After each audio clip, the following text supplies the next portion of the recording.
Mas eles fizeram da forma como a senhora contou também? Fizeram. Só que a menina não conseguiu explicar a coisa. Aí agora, na versão dele, a menina conseguiu. Depois da morte da filha, ela pediu o divórcio, numa medida protetiva. Mas o terror ainda não acabou. Ela diz que vive sendo ameaçada por Florival. Ele batia nela, ele falou lá na construção lá que não batia nela, construía, o filho estava com ele. O menino no depoimento falou que ele bateu nela. E ele mentiu dizendo que não bateu. A senhora já tinha presenciado? Já, várias vezes. E ele me ameaçava, até eu apanhava. Eu, o pequenininho também. Puxando a figureira, segurado pela orelha. Ele batia muito nela, muito. Batia nas mãos dela. Chamava coisa feia com ela. Uma semana antes desse acontecido, ele falou olhou pra mim e disse que queria ficar viúvo. Do nada, assim. Nós não tinha tido problema nenhum naquela semana. E ele, do nada, ele olhou pra mim e disse que queria ficar viúvo. Ela sentiu isso como ameaça.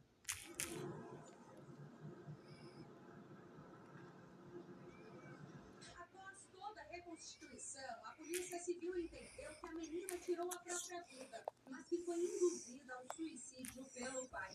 Na acusação, o Ministério Público cita que Florival teria promovido por diversas vezes castigos severos e de forma violenta, o que teria causado sofrimento sem fim no ambiente familiar. A Polícia Civil faz buscas na região, mas até agora sem pistas.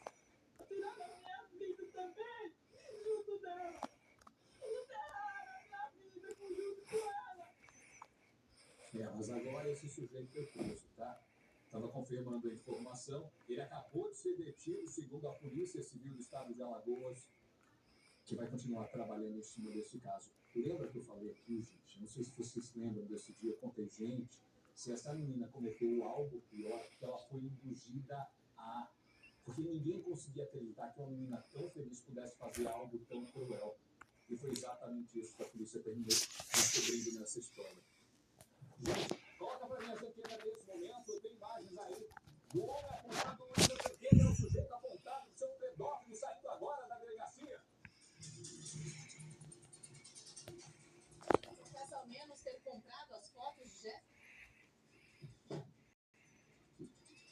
Ele que está acompanhado do advogado, ele fez a apresentação espontânea nessa delegacia de polícia aqui de Diadema e, portanto, agora irá responder. Ele está aí sendo investigado, ele que teve o celular apreendido. Por enquanto, a Polícia Civil não encontrou provas contundentes no aparelho telefônico de Max, porém, ele foi apontado pela Jéssica, mãe da criança, como o homem, o receptor, a pessoa que fez a compra dessas fotos íntimas da menina de apenas 8 anos. Lembrando que essa mãe está presa preventivamente, ela tem outras 2 filhas adolescentes, mas na delegacia ela não teria demonstrado arrependimento nenhum. Apenas disse que recebia uma certa instrução de Max. Ele pedia posições, ele dirigia praticamente essa mãe para que ela fizesse os registros íntimos da própria filha. Ele pedia a ela as posições que ela ficasse exposta com a nudez, exposta, e por este material ele teria pago cerca de R$100, pouco mais de R$400, no total de todas as fotos que ele recebeu. Um caso que chamou bastante atenção, esta mãe teria dado todas as informações, ela conheceu o Max em um grupo de conversas que ele participa.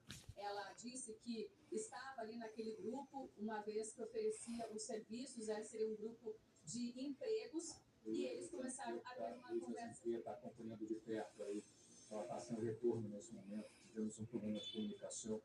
Ela acompanhando a saída desse sujeito, Max, 43 anos, apontado como o homem que comprava as fotos de uma menina de 8 anos em posições que eu não vou citar aqui, porque são revoltantes, e quem vendia essas fotos, para mim, o pior dessa história, é uma mulher que se diz mãe, presa na semana passada e denunciada depois que perdeu o celular. O celular foi encontrado e levado para a delegacia que descobriu toda a negociação dessa passando a vergonha dessa maldade contra uma criança. Daqui a pouco a Zanqueta volta com mais informações pra gente, porque agora Maria e Davidson mortos depois que o relacionamento que eles tinham terminou sendo descoberto.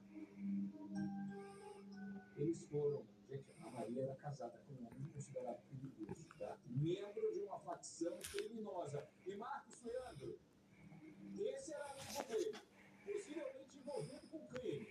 Possível, tá, gente? Quando se descobre algo assim dentro de uma facção criminosa, o que é que acontece? Aí, meu amigo, é feito o tribunal do crime. O chamado tribunal do crime. Você está dizendo que os dois passaram pelo tribunal do crime. Bem possível.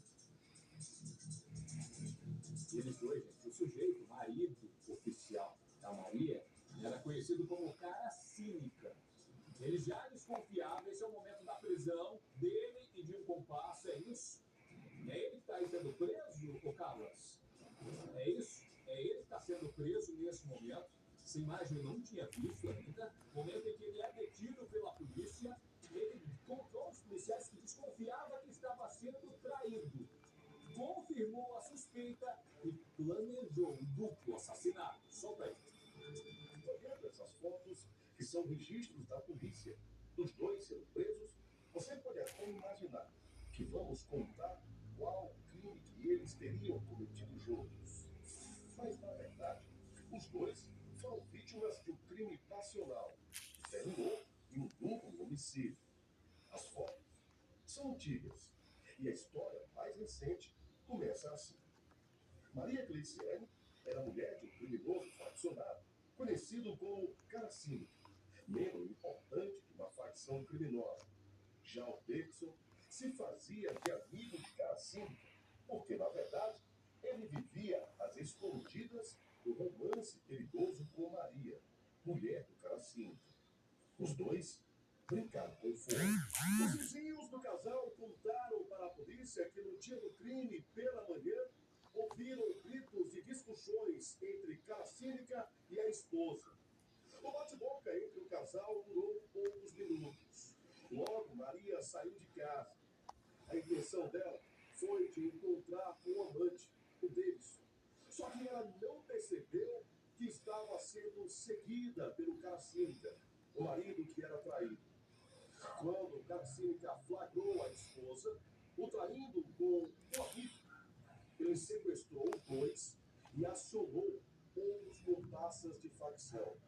Inclusive um deles, um criminoso conhecido como Pé da Porta, que mora na cidade de Timó. O papel dele dentro da facção criminosa é chamado de torre.